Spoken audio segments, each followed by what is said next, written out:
అక్కడ రావణాసురుడు సభ తీర్చాడు.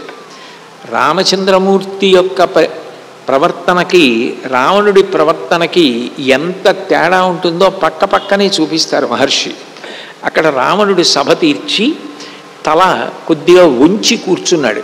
కూర్చుని మంత్రులను ఉద్దేశించి మాట్లాడుతూ, ఇంత దుర్భేద్యమైన లంక, ఇంతకాలం ఇందులోకి ఎవ్వరూ రాలేరు అని మనందరం చాలా అతిశయంతో ఉన్నాం.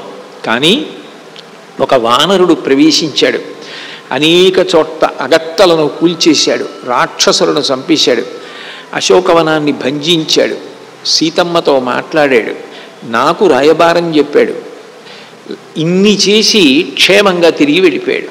అంటే లంకాపట్టణానికి ఉన్నటువంటి బలహీనత ఒక వానరుడు ప్రవేశించి అంతసేపు ఉండి అప్రియమైన పనులు మనకి సంబంధించినవి చేసి తిరిగి వెళ్ళిపోయాడు అంటే మనం ఎంత అప్రమత్తంగా లేవన్న విషయం మనకు అర్థమవుతోంది.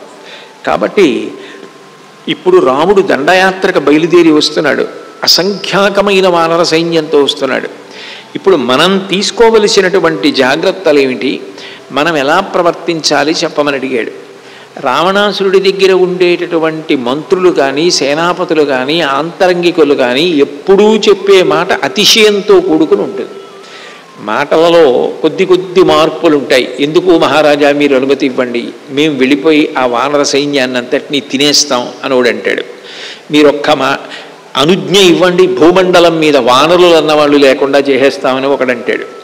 ఒకడంటాడు మనం నరుల వేషాలు ధరించి కామరూపులం కాబట్టి భరతుడు సైన్య సహకారాన్ని పంపించాడని రాముడి సైన్యంలో చేరిపోయి మరి కొంతమందిని ఆకాశ మార్గంలో వెళ్ళి ఒక్కసారి రాముడి సైన్యం మీద పడి అందులో చేరిపోయిన వారు మనము కలిపి యుద్ధం చేసి సైన్యాన్ని మట్టు పెట్టేస్తే అక్కడికక్కడే అయిపోతుంది కార్యం అంటాడు.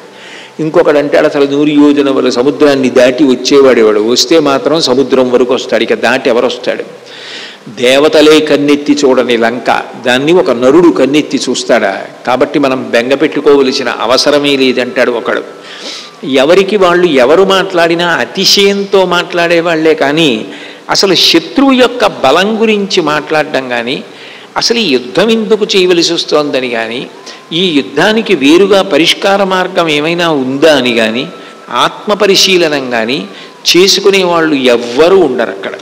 అంటే అటువంటి లక్షణంతో ప్రవర్తించడం ఒక పరిధిని దాటిపోయినటువంటి అహంకారం ఎంత ప్రమాదాన్ని తీసుకొస్తుందో లంకలో ఉండేటటువంటి రాక్షసుల యొక్క మాటలు తెలియచేస్తాయి.